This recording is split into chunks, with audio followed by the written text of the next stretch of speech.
As It Exists is a work that I actually, it's more or less an introspection, because I was dealing with the fact that there's very little that I knew of my own identity and my cultural background, and I wanted to know more. I was curious of where I come from, literally. So when I was looking at the family tree and the family lineage, I came across the character in the form of Chief Maqoma.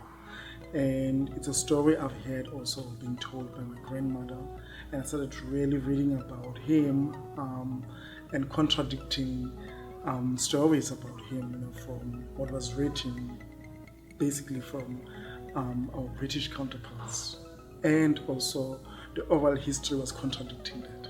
So it was quite a fascinating story to deal with and dive into in order for me to reclaim my own culture and my tradition.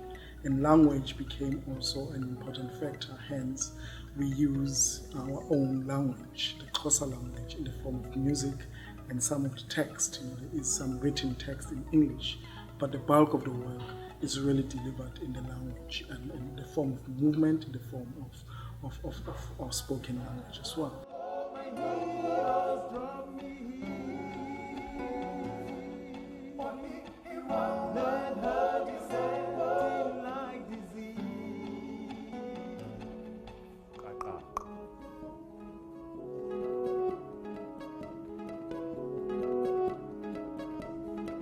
I always look for collaborators, people who could also add into my story, because if it's only my story, it becomes too subjective, and I wanted to really make it very objective, and to also remember that it was not, I'm not presenting a history lecture, but it's an artistic work, and so all the elements had to speak to an artistic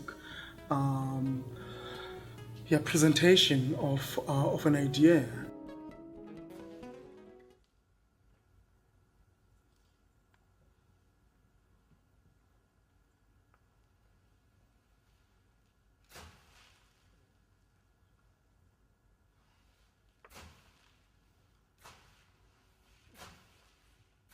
So it's reclaiming who we are as Xhosa people who live in the Eastern Cape, and to make sure that we preserve that history in form of language and tradition.